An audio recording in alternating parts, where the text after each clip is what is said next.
Hi, greetings. It's me, Dr. Paul Gerhardt, and this is video 7 of our Essentials of Negotiation video series. This video particularly is on communication. And yes, you've probably heard a lot of this information before if you in college classes. Probably almost any leadership or management class that you've ever taken has some kind of focus in communication, but it just makes sense. Communication is what builds trust and helps clarify ideas and insights that binds people together and helps people make the best decisions possible. So it really would make sense that we talk about communication in a negotiation class. So in this particular video, we're going to talk about uh, what the processes are in which negotiators communicate their interests, positions, and goals. We first consider what is communicated in a negotiation, followed about exploring how people communicate in negotiation. And this video also concludes with a discussion of how to improve communication in negotiation and a special communication consideration at the close of negotiations. So let's get right into it and talk about what is communicated during negotiations. When studied, 70% of verbal tactics are integrative. Also, buyers and sellers tend to behave reciprocally. So we all have the power to influence each other with how we communicate. Most of the communication during negotiation is not about preferences. It's a blend of integrative versus distributed content, and it varies as a function of the issues being discussed and of the expectations parties have for their future relationship. Yet, communication content is only partly responsible for communication outcomes. Let's talk about specifically what is communicated during negotiation. Offers and counteroffers. So offers convey the negotiator's motives and preferences, which in turn influences actions of the other party. Information about alternatives. Strong alternatives confer a strategic advantage, but only if the other party is aware of those alternatives. Information about outcomes. Negotiators' evaluations of their own outcomes will vary depending on what they know about how well the other party did. Social accounts and explanations.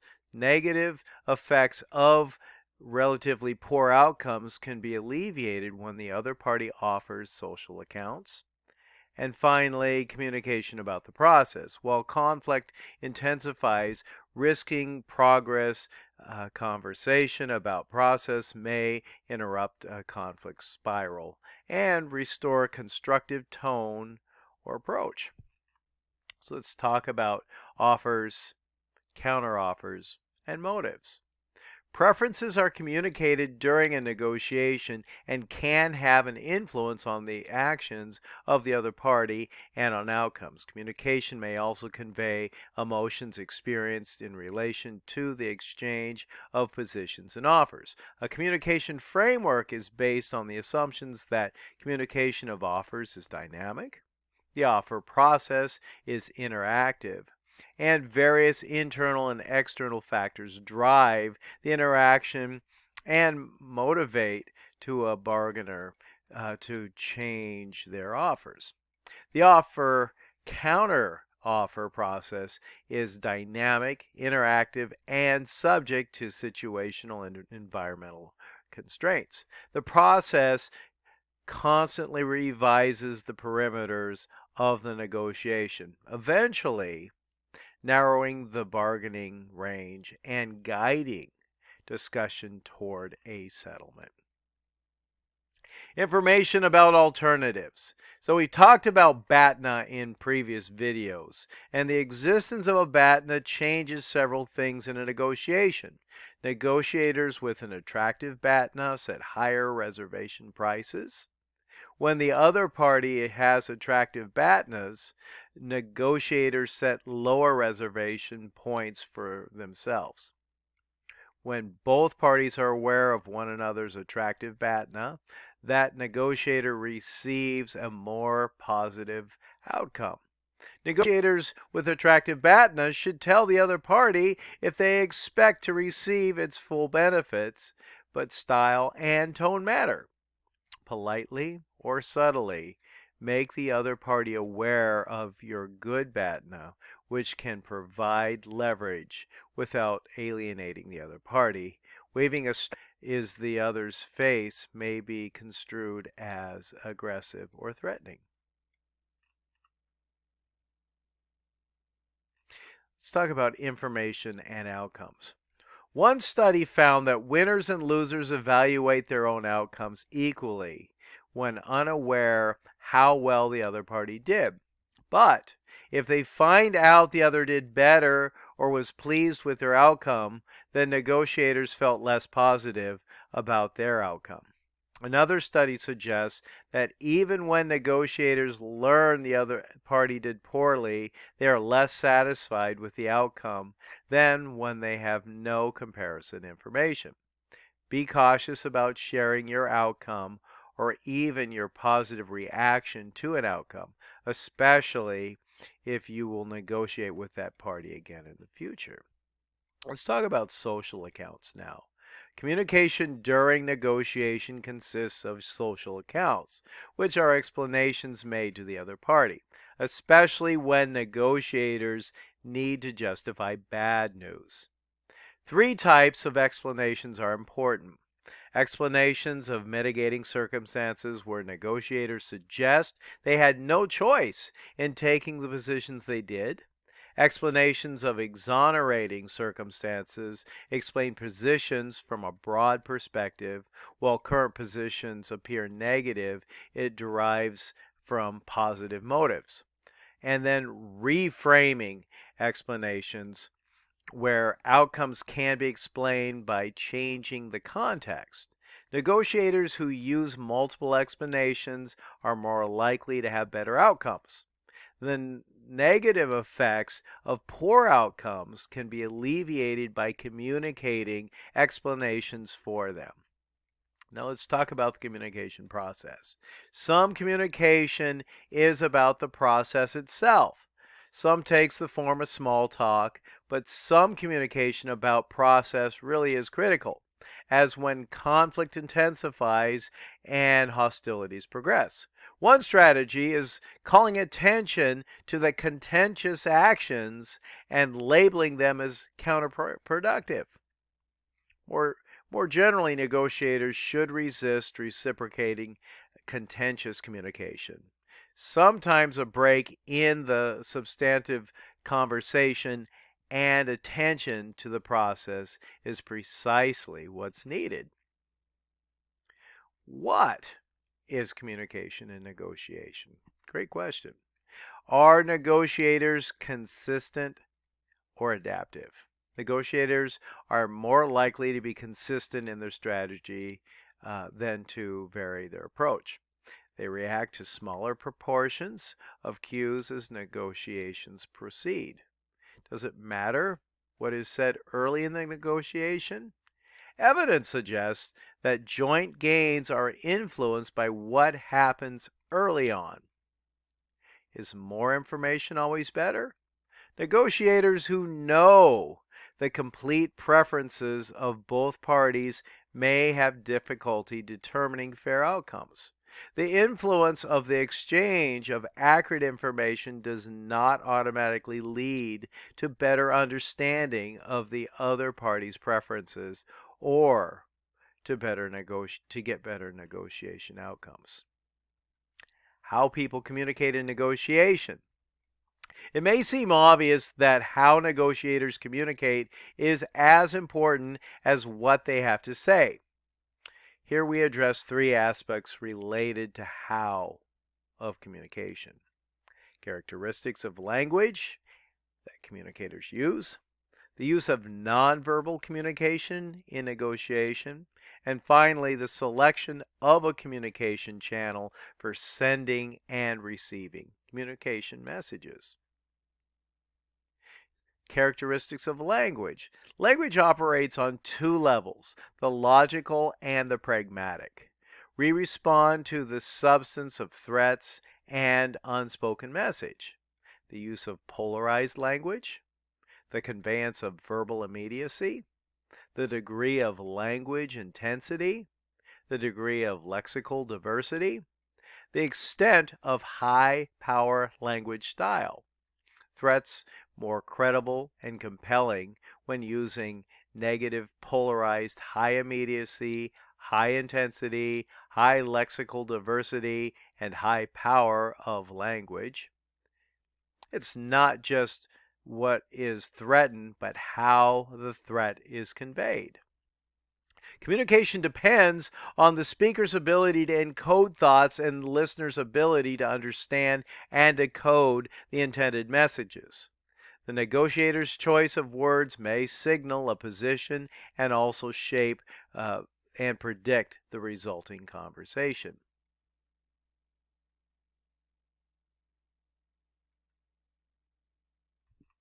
Let's talk about the use of nonverbal communication now. Much of what is communicated is transmitted verbally through facial expressions, body language, head movements, and tone of voice. Attending behaviors let the other know that you are listening and prepare the other party to receive your message. Make eye contact. Make eye contact when delivering the most important part of the message and when receiving information. Adjust your body position. Hold your body erect, lean slightly forward, and face the other person. Non-verbally encourage or discourage what the other party says. Brief eye contact, a smile, or a nod provides encouraging cues. Frowns or scowls signal disapproval of the other's message. Selection of a communication channel. Virtual negotiation or e-negotiation uses different channels. The key variation distinguishes one communication channel from another is called social bandwidth. There are important distinctions between email and other forms of written communication, seen as informal, and you can use emoticons. Negotiation through written channels is more likely to end in an impasse. Developing rapport and sharing information are aspects of face-to-face communication which may also allow conveyance of toughness. Email can mask or reduce power differences between negotiation. Email negotiations lack schmoozing. Email has a slow tempo, while texting has a fast tempo, medium, more closely approximating oral communication. Sellers do better with complex arguments in the quick medium. Here are 10 rules for virtual negotiation. Create face-to-face relationships before negotiation. Be explicit about the normative process to be followed during the negotiation. If others are present, make sure everyone knows who is there and why. Pick the channel effective at getting details on both the table for consideration of both sides. Avoid flaming by labeling emotion so others know what it is and what's behind it. Formal turn taking is not strictly necessary, but synchronize offers and counteroffers. Check out assumptions, as inferences will get you in trouble, so ask questions. Be careful not to make unwise commitments. Unethical tactics may be easier to use in virtual negotiation, but you should resist the urge to do so. Develop a negotiation style that is a good fit with the channel you use. Here's how to improve communication and negotiation. Failures and distortions in perception, cognition, and communication are the paramount contributors to breakdowns and failures in negotiation.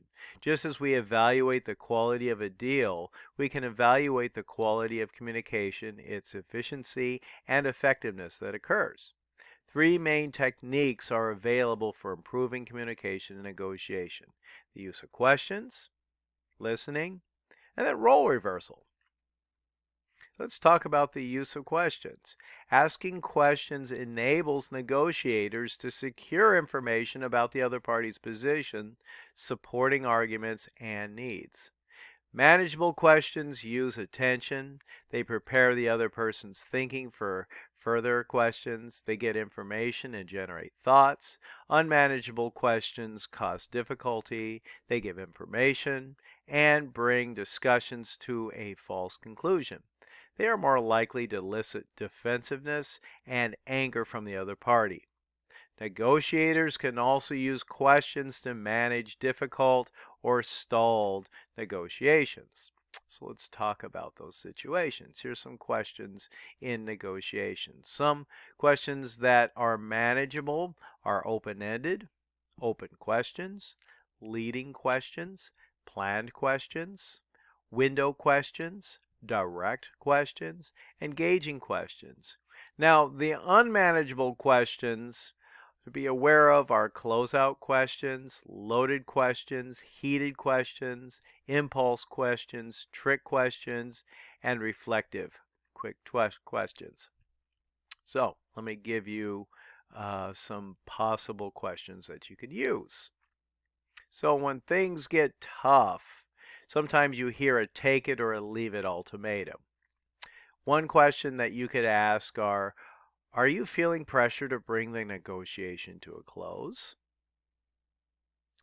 If the situation feels like pressure to respond to an unreasonable deadline, you can ask the question, why can't we negotiate about this deadline? If you are getting highball or lowball tactics, you can ask the question, what's your reasoning behind this position? If it feels like an impasse, you can ask, what else can we do to close the gap between out positions? If you have a situation where it feels like there's indecision between accepting and rejecting a proposal, you could simply ask, what's your best alternative to accepting my offer right now? If the situation feels like there's a question about whether the offer you just made is the same as that offered to others, you can ask, do you believe that I think it's in my best interest to be unfair to you? If the situation feels like there's an attempt to pressure, control, or manipulate the situation, you might ask, shouldn't we both walk away from this negotiation feeling satisfied?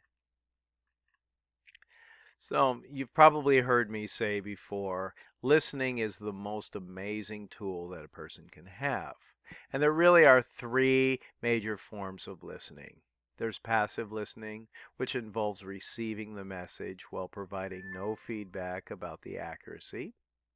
If your counterpart is talkative, the best strategy may be to sit and listen.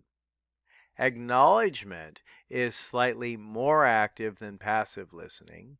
Receivers may nod, maintain eye contact, or interject responses like, I see. Active listening is the third form of listening, and receivers restate or paraphrase the sender's message in their own language.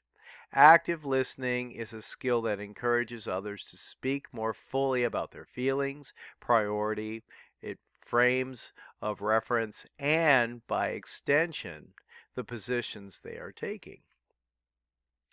Role reversal. Role reversal allows negotiators to understand the other party's position by arguing these positions until the other party is sure they understand.